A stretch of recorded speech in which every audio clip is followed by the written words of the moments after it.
জানি কেউ নেই, কিন্তু এইভাবে তো সারা জীবন যাবে না। একদিন ওরা নিজ নিজ জীবনে ব্যস্ত হয়ে পড়বে। ওদের জীবনেও কেউ না কেউ আসবে। চাকরি নিশ্চয়ই চারুকে নিশ্চয়ই তুই সারা জীবন ঘরে বসিয়ে রাখবি না। তারপর ওরা যখন নিজ নিজ ব্যক্তিগত জীবনে ব্যস্ত হয়ে পড়বে, তখন তোর পাশে কে থাকবে? হ্যাঁ। এক মুহূর্তের জন্য চুপ করে চিত্রলেখা বলে, খালা আছে, তুই আছিস, আমার বাবলু সোনা আছে, আমার কি চাই বল? এখন গায়ের জোর আছে তো সেজন্য বলতে পারছিস। আর কাউকে লাগবে না। 5 বছর, বছর 5 গেলেই তো বুঝবি জীবনে একাকিত্ব, নিজের ব্যক্তিগত একজন থাকাটা কতটা জরুরি। অবশ্য আমি তোকে এই বোকামিটা করতেই দেব না। বিয়ে তো তোকে করতেই হবে, আর আমি করিয়েই ছাড়বো। তুই তো আমাকে চিনিস। কি কিরে, চিনিস না? চিত্রলেখা ভালো করেই জানে সে প্রসঙ্গ পরিবর্তন না করলে আফিফা আজ তার মাথাটাই খেয়ে ফেলবে। 3 মাস পর তাদের দেখা হয়েছে। 3 মাসের যত কথা জমেছে আফিফা আজ একদিনে সব শেষ করে ফেলতে চাইবে। আর সেসব কথার 90 ভাগ হবে বিয়ে নামক ঘ্যানঘ্যানানি। তাই আপাতত এসব কথার হাত থেকে বাঁচতে চিত্রলেখা বলে, আপাতত বিয়েটা থাক, তুই কথা শোন আমার, একটা ভীষণ জরুরি কথা আছে। চিত্রলেখার চোখে মুখে সিরিয়াস ভাব দেখতে পেয়ে আগ্রহ ভরে আফিফা জানতে চায়। ঘটনাটা কি বলতো? চায়ের মগটা বাম হাতে নিয়ে ডান হাত বাড়িয়ে চিত্রলেখা বান্ধবীর একটা হাত ধরে। তা দেখে তাকে তাড়া দিয়ে আফিফা বলে, ওরে জলদি করে বল, কি কথা? তুই কি শান্ত ভাইকে বলবি আমার জন্য একটা চাকরির ব্যবস্থা করতে? কেন? আগের চাকরিটা কি হয়েছে? ছেড়ে দিয়েছিস? কিন্তু তুই তো চাকরি ছাড়ার মানুষ না। তাহলে কি ওরা তোকে বের করে দিয়েছে? বের করে দিল কেন? কোনো ঝামেলা হয়েছে? আফিফার প্রশ্নবাণ বন্ধ আর নামই নেয় না। তাই তার হাত ছেড়ে মুখ চেপে ধরে চিত্রলেখা বলে, ওরে থাম, তুই আমাকে বলতে দিলে তো বলবো। ওরা আমাকে বের করে দেয়নি, আর আমি নিজেও এখনো চাকরিটা ছাড়িনি, তবে ছেড়ে দিব। কিন্তু কেন? খানিকক্ষণ ইতস্তত করে চিত্রলেখা। তাকে চুপ করে থাকতে দেখে তাগাদা দিয়ে আফিফা বলে, কি রে বল, চাকরি ছাড়লি কেন? আমতা আমতা করে চিত্রলেখা বলে, তুই তো ছিলি না, তোর পেছনে অনেক কিছু ঘটে গেছে। কি হয়েছে চিত্র? আমার সাথে হেয়ালি না করে খুলে বল তো, ঘটনাটা কি হয়েছে? ফস করে একটা দীর্ঘশ্বাস ছেড়ে চিত্রলেখা বলে, আমার বস আমায় বিয়ের প্রস্তাব দিয়েছে। আচমকা এমন কথা শুনে একটুর জন্য হাত থেকে চায়ের মুখটা পড়ে যায়নি। বিস্ময়ে চোখ বড় বড় ও মুখ হা হয়ে যায় আফিফার। হাত বাড়িয়ে বান্ধবীর হা হওয়া মুখ বন্ধ করে দিয়ে চিত্রলেখা বলে, আমার হাঁ করে থাকিস না প্লিজ, আমার ভীষণ লজ্জা করছে। হা করবো না? এত বড় একটা ঘটনা তুই বলছিস আমাকে হা করবে না? এইসব কখন হলো, কিভাবে হলো? তোরা দুইজন? এক মিনিট, আমরা দুজন বলতে কিছু নেই, আমার পক্ষ থেকে কিচ্ছু নেই, আর হবার সম্ভাবনাও নেই। তুই ভালো করেই জানিস, যদি সম্ভবই হতো তাহলে কি মামুন ভাইয়ের কথা একবারও ভেবে দেখতাম না আমি? আফিফা মাথায় হাত দিয়ে বলে, এই যা, এত কথার মধ্যে তো মানুষটার কথা জিজ্ঞেস করতেই ভুলে গিয়েছিলাম। আছে কেমন লোকটা? আজকাল কি করছে? আর কি করবে, তার তো একটাই কাজ, মায়ের পথ চেয়ে বসে থাকা। তবে আজকাল বিয়ের জন্য ভীষণ বিরক্ত করছে। পারলে প্রতি শুক্রবারই তার বাবা মাকে পাঠায় বিয়ের প্রস্তাব দিতে। আমি রাজি হচ্ছি না বলে কিছু করতে পারছেন না। মামুন ভাই তো আছেনই, আজকাল বাসার সবাইও ওনার সঙ্গে যুক্ত হয়েছে। আমি জানি না আমার পেছনে সবাই মিলে কোনো বুদ্ধি এঁটেছে কিনা আবার, নইলে দল বেঁধে কেন বিয়ে বিয়ে করে আল্লাহ জানে। বিয়ে বিয়ে করছে কারণ তোর বিয়ের বয়স হয়েছে। এই সময় তোর চাকরি, এই সময় তোর বিয়েটা হয়ে যাওয়া দরকার। চাচা চাচি বেঁচে থাকলে এতদিন নিশ্চয়ই তুই ঘরে বসে থাকতি না। সেসব বলে কি কোনো লাভ আছে? আমি নিজের কথা ভাবলে ওদের কথা কে ভাববে? আমি নিজেকে নিয়ে ব্যস্ত হয়ে পড়লে ওরা তো অথৈ সাগরে ভেসে যাবে। ওদের পায়ের তলার মাটি শক্ত না করে আমি নিজের কথা ভাবি কিভাবে, তুই বল। কিন্তু তোর কি মনে হয় না, এসব করতে করতে ওদের পায়ের তলা মাটি শক্ত করতে করতে অনেক দেরি হয়ে যাবে। পরে আর তুই নিজের জন্য কিছুই করতে পারবি না। সেই সুযোগটা আর তোর হাতে থাকবে না। সবকিছুর একটা নির্দিষ্ট সময় থাকে। ওদের জীবন গোছাতে গোছাতে তোর জীবনের গোছানোর সুযোগটা যে হাতছাড়া হয়ে যাবে, সে খবর আছে? আমি সবই জানি আফি, সবই বুঝি আমি, কিন্তু এই মুহূর্তে আমি নিজের কথা ভাবলে পরবর্তীতে বাবা মাকে মুখ দেখাবো কিভাবে বলতো? আমি ছাড়া তো ওদের আগে পরে কেউ নেই মাথায় হাত রাখার মতো। এত যুক্তি দিয়ে জীবন চলে না চিত্র। তোদের মতো শুধু আবেগ দিয়ে ভাবলেও জীবন চলে না, চলবে না। বাস্তবতাকে আমরা চাইলেও উপেক্ষা করতে পারি না, সেই ক্ষমতা আমাদের মতো তুচ্ছ মানুষের নেই। ঠিক আছে, আপাতত এই কথাটা থাক। তোর বস হঠাৎ তোকে বিয়ের প্রস্তাব দিল কেন বলতো? জানি না, জানি না মানে? আমি আসলেই কিছু জানি না। আচমকা সেদিন আমায় জিজ্ঞেস করলেন আমি ওনাকে বিয়ে করব কিনা। আমি ধরেই নিয়েছিলাম কথাটা উনি মজার ছলে বলেছেন, কিন্তু না, আজ আবার বললেন উনি বিয়ে করতে চায় আমায়। আমাকে চিন্তা ভাবনা করতে সময়ও দিলেন, কিন্তু জবাবটা হ্যাঁতেই চাই ওনার। মানে মানে আমার না বলার কোনো সুযোগ নেই। উনি কি তোকে ভালো টালোবাসে নাকি? তোকে মাথা খারাপ হয়ে গেল? এতদিন ধরে এই কোম্পানিতে আছি, কোনোদিন উনি আমাকে দেখেননি। আজ কয়েক মাস ধরে ওনার অফিসে, ওনার আন্ডারে আছি। এতটুকু সময়ে ভালোবাসা হয়ে যাবে, তাও আবার আমার মতো এমপ্লয়ের সাথে, যার না আছে রূপ, না আছে অর্থবিত্ত, আর না আছে কোনো বিশেষ বংশ পরিচয়। আমার মতো জুতার তলা ছিঁড়ে যাওয়া একটা মেয়েকে ভালোবাসেন উনি? এসব হয় গল্প, উপন্যাসে আর রূপকথায়, অবশ্য সিনেমাতেও হয়, কিন্তু বাস্তব জীবনে হয় না। বাস্তব জীবনে আমার সীমাবদ্ধ এতটুকুই, আমি ওনার একজন এমপ্লয়ি, এর বেশি আর কেউ না, কিচ্ছু না। তুই যদি বিশেষ কেউ না হয়ে থাকিস, তাহলে কেন উনি তোকে বিয়ের প্রস্তাব করতে দিতে চাইবেন? তাও একজন এত ডেসপারেটলি। জানার চেষ্টা করেছিস? যেটা কোনোভাবেই সম্ভব না, সেসব জেনে কি লাভ বলতো? শোন চিত্র, ভালোবাসা মানুষকে জীবনে বলে কই আসে না, জাস্ট হয়ে যায়। দাওয়াত করে ভালোবাসাকে নিমন্ত্রণ দিয়ে আনতে হয় না। কখন আমরা কাকে ভালোবেসে ফেলবো তা আমরা নিজেরাও বলতে পারি না। হঠাৎ করে ভালোবাসা আমাদের জীবনে চলে আসে। হতেই পারে ওরা তোকে পছন্দ হয়েছে, ভালোবেসে ফেলেছেন, তাই বিয়ে করতে চাই। এইসব মানুষ শুনলে ভাবে তুই আমি মিলে কোনো বাংলা সিনেমার স্ক্রিপ্ট লিখছি। তুই একটু সহজ করে ভেবে দেখছিস না কেন কথাগুলি? যার জীবনটা কোনো দিক দিয়ে সামান্য সহজ নয়, সে কিভাবে সহজ করে ভাববে বলতো? আমার কি সহজ করে ভাবার উপায় আছে? নেই বলছিস? না, নেই। এসব আমি ভাবতেও চাই না, সব বাদ দিলাম। আমাদের সামাজিক অবস্থার দিকে তাকা তুই একবার। আদৌ কি এটা সম্ভব? উনি জামান গ্রুপ অফ কোম্পানির মালিক, শত শত কোটি টাকার কারবার। ওনার পাশে কি নাম পরিচয়হীন পথের ভিখারি ধরনের আমাকে মানায়? সহজ ও এক কথার উত্তর, মানায় না, কোনোভাবেই মানায় না। যার জীবনটা আপাদমস্তক টাকা পয়সা, অর্থবিত্ত আর ঐশ্বর্যে মোড়ানো, তার সাথে কখনোই আমার মতো চাল চুলোহীন একটা মেয়ে সংসার বাঁধার, জীবন বাঁধার, ভালোবাসার কথা স্বপ্নেও ভাবতে পারে না। চিত্রলেখা থামার সঙ্গে সঙ্গে আফিফা কিছু বলে না। এক মুহূর্ত তার মুখের দিকে তাকিয়ে থাকার পর বলে, আচ্ছা, তোর বসকে নাহলে বাদ দিলাম। মামুন ভাই, ওনার কথা কি ভেবে দেখা যায় না? মামুন ভাই তো তোর বয়সের মতো অত অর্থ সম্পদে মোড়ানো না। তাহলে তোদের এই সমাজেরই অংশ। এই দিক থেকে তোদের সামাজিক দিকটা ভিন্ন নয়।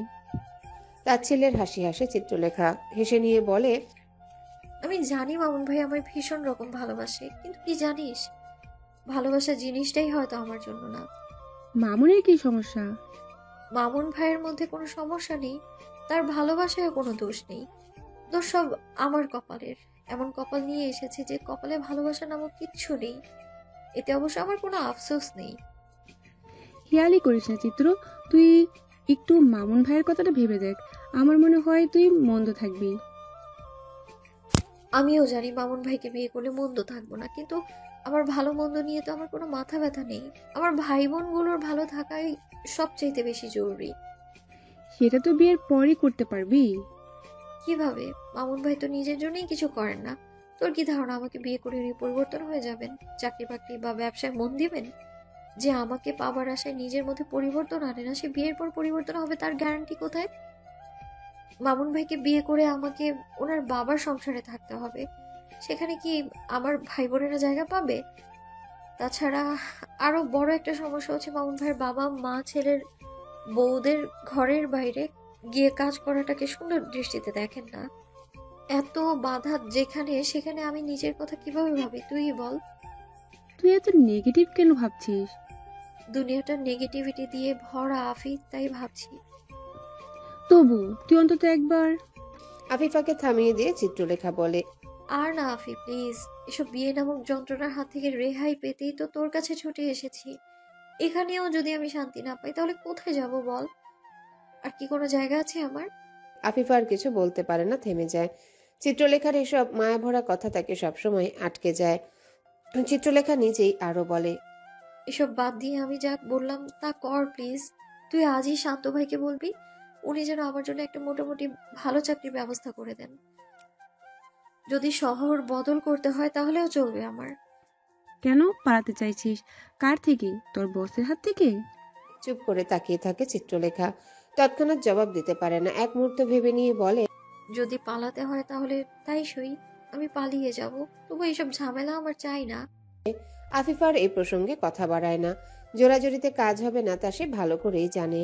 চিত্রলেখা আফিফার বাসা থেকে বের হয় ঠিক 8টার সময়। যদিও আফিফা ভীষণ করে বলেছিল যেন অন্তত আজকের রাতটা থেকে যায়, কিন্তু চিত্রলেখা থাকেনি। পরের দিন অফিস আছে তার। অন্য একটা চাকরির জোগাড় না হওয়া পর্যন্ত এই চাকরিটা সে ছাড়তে পারবে না।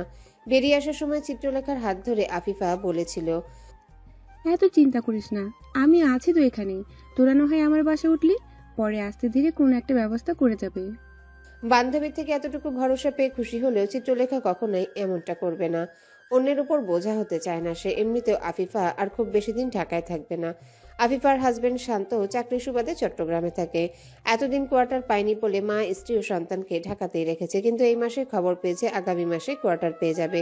খুব বেশি হলে আর মাস 2 কি 3 ঢাকায় থাকবে আফিফা, তারপর চলে যাবে চট্টগ্রামে শান্তর কাছে। এমন একটা সময়ে বান্ধবীকে কোনো ধরনের চিন্তায় ফেলতে চায় না চিত্রলেখা। কিভাবে কি করবে আকাশ কুসুম ভাবতে ভাবতে 3তলা সিঁড়ি বেয়ে নিচে নামে চিত্রলেখা। বিল্ডিং এর কেচিং দিয়ে বেরিয়ে থম ধরে দাঁড়ায় সে। তাকে বের হতে দেখে গাড়ির সঙ্গে হেলান দিয়ে দাঁড়িয়ে থাকা রৌনক সোজা হয়ে দাঁড়ায়। সময় বিলম্ব না করে এগিয়ে এসে মুখোমুখি দাঁড়ায় সে চিত্রলেখার। শান্ত দৃষ্টি নিয়ে চোখ ভরে দেখে রৌনক চিত্রলেখাকে। চোখ মুখ জুড়ে তার ব্যাকুলতার ছাপ। টাইটা নিচের দিকে টেনে রেখেছে, কোটটা হয়তো খুলে রেখেছে। শার্টের হাতা কোনই পর্যন্ত ভাঁজ করে তুলে রাখা। আজ পর্যন্ত এভাবে কখনো দেখেনি রৌনককে। কোথায় গিয়ে যেন এই দর্শনটা বিঁধল। একটা ধাক্কার মতো লাগলো। চিত্রলেখার ইচ্ছে করছে শরীরটা ছেড়ে দিতে। হঠাৎই যেন শরীরের ক্লান্তি বেড়ে গেছে, কিন্তু পারল না। শক্ত হয়ে দাঁড়িয়ে রইল পাথরের মতো। বেচারি এতটাই অবাক হয়েছে যে কি বলবে বুঝতে পারছে না। বেশ কিছুক্ষণ তাকিয়ে থাকার পর জড়ানো কণ্ঠে জিজ্ঞাসা করে, আপনি কিভাবে জানলেন আমি এখানে আছি?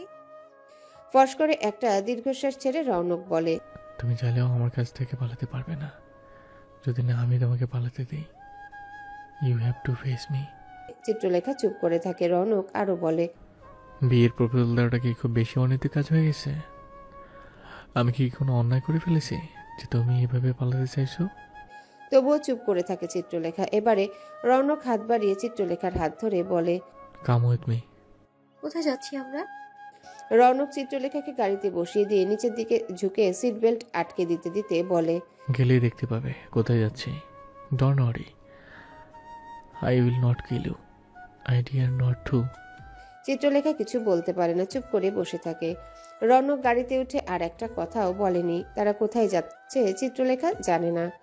তুরাগ নদীর পাড়ে গাড়ির বনেট ঘেঁষে পাশাপাশি দাঁড়িয়ে আছে তারা। গাড়িতে ওঠার পর থেকে এখন পর্যন্ত একটা কথাও বলেনি রৌনক চিত্রলেখার সাথে। এমনকি তার মুখের দিকেও তাকায়নি। রৌনক হয়তো কিছু বলবে সেই আশায় বারবার পাশ ফিরে তার দিকে তাকিয়ে অপেক্ষা করেছে চিত্রলেখা, কিন্তু অপেক্ষার ফলাফল শূন্য। রৌনক কিছুই বলছে না। আর এদিকে সময় ফুরিয়ে রাত গভীর হয়ে আসছে। নদীর পার হওয়ায় কোনো মানুষজন নেই। জনশূন্যতার কারণে মনে হচ্ছে পৃথিবীতে মধ্যরাত নেমে এসেছে। এমনিতেই শীতের সময় নদীর পার হওয়ায় ঠান্ডা বেশি লাগছে। এতদিন শৈত্য প্রবাহ ছিল না, মনে হচ্ছে এর মধ্যেই শুরু হয়ে যাবে। আজ সকালে যখন চিত্রলেখা বাড়ি থেকে বের হয় তখনও এতটা ঠান্ডা অনুভব করেনি যতটা এখন লাগছে। পাতলা মতন একটা শাল নিয়ে বেরিয়েছিল, তা গায়ে জড়িয়ে রেখেও লাভ হচ্ছে না। বনের ছেড়ে সোজা হয়ে দাঁড়ায় রৌনক। ড্রাইভিং সিটের দিকে অগ্রসর হলে পেছন থেকে চিত্রলেখা ইতস্তত ভাব নিয়ে জিজ্ঞাসা করে, আমরা কি বাসায় যাচ্ছি? থেমে গিয়ে চিত্রলেখার দিকে তাকিয়ে রৌনক বলে, এখানেই দাঁড়াও, আমি আসছি। মনে মনে বাড়ি ফেরা তাগাদা অনুভব করে সে, কিন্তু মুখ ফুটে রৌনককে কিছু বলার সাহস হচ্ছে না। কেন সাহস হচ্ছে না তাও বুঝতে পারছে না। মুখ খুলতে একটা কথা বলতেই ভয় লাগছে বেচারির। মনে হচ্ছে কিছু বললেই হয় কঠিন এক ধমক খাবে, না ঠাস করে গালে চড় নামবে।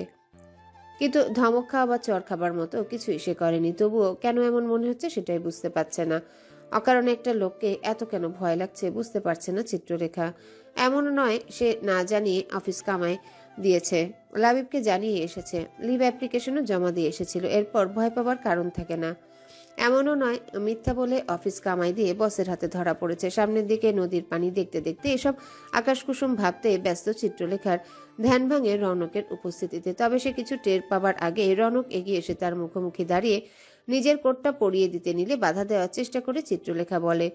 এর প্রয়োজন নেই, ঠিক আছে আমি। চিত্রলেখার চোখে চোখ রেখে শান্ত কণ্ঠে রৌনক বলে, ঠান্ডায় কাঁপছো আর বলছো প্রয়োজন নেই?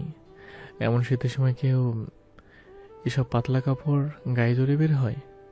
লজ্জায় মাথা নুইয়ে ফেলে চিত্রলেখা। আমতা আমতা করে মিনমিনে সুরে বলে, সকালে এত ঠান্ডা ছিল না। আবহাওয়া কি ঠান্ডা হওয়ার আগে তোমার পারমিশন নিয়ে শীত নামবে? এই সময় যখন তখন ঠান্ডা বাড়তে পারে, এটা তো কমন সেন্সের ব্যাপার। সঙ্গে ঠান্ডা কাপড় রাখতে হবে। চিত্রলেখার কথাই বলতে পারে না, বেচারি লজ্জায় লজ্জাবতী গাছের মতো জড়িয়ে আসছে। গাছ হলে সত্যি সত্যি নিজেকে জড়িয়ে ফেলতো, এতক্ষণে মানুষ বলেই পারছে না। আবারও বেশ কিছুক্ষণ নীরবতার পর চিত্রলেখা বাধ্য হয়ে জিজ্ঞাসা করে। আমার বাসায় যেতে হবে। গাড়ির বনেটের সঙ্গে হেলান দিয়ে পাশ ফিরে তাকায় রৌনক বলে, we need to talk. Chandralekha. Chitralekha নদীর দিকে তাকিয়েছিল। আচমকা রৌনকের মুখে নিজের নামের ভুল শুনে তার দিকে তাকিয়ে বলে, আমি চিত্রলেখা। ওকে ফাইন চিত্রলেখা, তুমি জানো আমি তোমার জবাবের অপেক্ষা করছি। You have to answer me. রৌনকের চোখের দিকে তাকিয়ে চিত্রলেখা বলে, যার নামটাও ঠিকঠাক জানেন না তাকে বিয়ে করতে চাইছেন? একবার ডানে নদীর দিকে তাকিয়ে আবারও চিত্রলেখার দিকে তাকায় রৌনক। নিজের জায়গা থেকে এক কদম এগিয়ে গিয়ে চিত্রলেখার কপালের উপর এসে পড়া চুলগুলো কানের পেছনে গুজে দেয়। রৌনকের আঙ্গুল কপাল স্পর্শ করতে যেন সামান্য কেঁপে উঠল চিত্রলেখা। কাছাকাছি দাঁড়িয়ে রৌনক বলে, যাকে বিয়ে করছি তাকে নিজের পছন্দের নাম দিতে পারি না? চিত্রলেখা ফেলফেলে দৃষ্টি নিয়ে রৌনকের ওই গভীর চোখে তাকিয়ে থাকে। কি জবাব দিবে বুঝতে পারে না। রৌনক নিজেই বলে, এত লুকোচুরি কেন? কি প্রয়োজন? আমি কি মানুষ হিসেবে খুব বেশি খারাপ? বিয়ে করার সময় না হয় আমায়। কথিত কথা আছে, চাদরের আকার দেখে পা ফেলা উচিত। বামন হয়ে চাঁদে হাত দেওয়ার দুঃসাহস করতে নেই। তাহলে আমি কিভাবে আমার চাদরের বাইরে পা ফেলি? বামন হয়ে চাঁদের স্পর্শ করার দুঃসাহস কিভাবে করি আমি? চাঁদ যদি নিচ থেকে তোমার হাতের মুঠে চলে আসতে চায়, তাহলে তুমি কেন চাঁদকে শুয়ে দেখবে না? কারণ আমার সেই সাহসটা নেই। আপনার জন্য আমি কেবল চিত্রলেখা, আপনার অফিসের একজন সামান্য কর্মচারী। আমার সম্পর্কে কিচ্ছু জানেন না আপনি, তাই যা ইচ্ছে হচ্ছে বলছেন আপনি, বিয়ে নামক যোগ করতে পারছেন। ওয়েট এ মিনিট, তোমার মনে হচ্ছে আমি তোমার সঙ্গে জোকস করছি? I am making fun. Chitralekha জবাব দিতে হিমশিম খায়। যত যাই হোক, এখনও সে রৌনকের অফিসে কর্মরত আছে। বেলাইনে কথা বললে চাকরি মুহূর্তেই খোয়া যাবে। যদিও সে নিজেই চাকরি ছেড়ে দেবার সিদ্ধান্ত নিয়ে ফেলেছে, কিন্তু আগে অন্য একটা চাকরি জোগাড় করতে হবে, নাহলে তো সবাইকে নিয়ে না খেয়ে দিন যাপন করা লাগবে। চিত্রলেখা চুপ করে থাকায় রৌনক নিজেই বলে, তোমার কি ধারণা তোমার সম্পর্কে কিছু জানি না আমি? জানেন তো, আমার নাম চিত্রলেখা। আমার লেখাপড়ার ব্যাকগ্রাউন্ড জানেন না, যা খুব হাই ক্লাস কিছু না। আমি 3 বছর ধরে আপনার কোম্পানিতে চাকরি করছি। চিত্রলেখার কথা শুনে হেসে ফেলে রৌনক। হেসে এসে বলে, সরি, হাসি আটকে রাখতে পারলাম না। এই কথা বলার পর যেন রৌনকের হাসি আরো বেড়ে যায়। চিত্রলেখার কি হলো কে জানে, রৌনকের হাসি ভরা ওই মুখে তার দৃষ্টি আটকে গেল। হাসলে দাড়ি গোফে পরার চেহারাটা খিলখিলিয়ে ওঠে। এর আগে কখনো তাকে এভাবে হাসতে দেখেছে বলে মনে পড়ে না চিত্রলেখার। এত মধুর দৃশ্য। হেসে নিয়ে রৌনক বলে, এভাবে হেসে ফেলার জন্য দুঃখিত। এখন সিরিয়াসলি কথা বলি। চিত্রলেখার সম্পূর্ণ জীবনটা তার ভাই বোনদের জন্য। চিত্রলেখার বাবা মা যখন মারা যায় তখন সে মাত্র 10ম শ্রেণীর ছাত্রী। বাবা মার পর চিত্রলেখা ভাই বোনদের মাথার উপর ছাদ হয়। মায়া খালার কাছে বড় হয়েছে, যদিও খালার সংসার খুব একটা ভালো নেই সে, কিন্তু চিত্রলেখা কম্প্রোমাইজ করতে জানে। লিখন সামনে গ্র্যাজুয়েশন শেষ করলে তাকে হায়ার এডুকেশনের জন্য বাইরে পাঠাবে। ছোট দুজন চারু ও ছোনায়, তারা তো বিশাল ব্রিলিয়েন্ট, দুজন মেডিকেল পড়তে চায়, কিন্তু চিত্রলেখার রাতের ঘুম হয় না এই চিন্তায় একজনকে মেডিকেলে পড়ানোর সামর্থ্য তার নেই। সেখানে দুজনের স্বপ্ন পূরণ করতে হবে। তারপর খালা, ওনার কোনো সন্তান নেই। বোনের 4 সন্তানকে নিজের কাছে রাখার জন্য সামান্য যতটুকু পৈতৃক সম্পত্তি ছিল তাও স্বামীকে লিখে দিয়েছেন অনেক আগেই। কিন্তু আজকাল খালার সম্পর্কটা ভালো যাচ্ছে না। এরপর আছে মামুন সাহেব, যে চিত্রলেখাকে ভালোবাসে, নিজের মায়ে ভাবতে চায়, কিন্তু চিত্রলেখা সে কি চায়? আরো কিছু বলবো? তুমি চাইলে বলতে পারি। রৌনকের মুখে নিজের পরিবারের অতীত ইতিহাস, বর্তমান পরিস্থিতি ও ভবিষ্যৎ পরিকল্পনার কথা শুনে ভীষণ অবাক হয় চিত্রলেখা। অবাক হওয়াটা অস্বাভাবিক কিছু নয়। চিত্রলেখা তোতলে বলে, হ্যালো বন্ধুরা, পরবর্তী পার্ট খুব তাড়াতাড়ি আসবে, তো সবাই অপেক্ষায় থাকো। আর চ্যানেলটি যারা এখনো সাবস্ক্রাইব করনি তারা পরবর্তী পার্ট দেখার জন্য চ্যানেলটি সাবস্ক্রাইব করে রেখো। ধন্যবাদ সবাইকে, আমাদের সাথেই থেকো।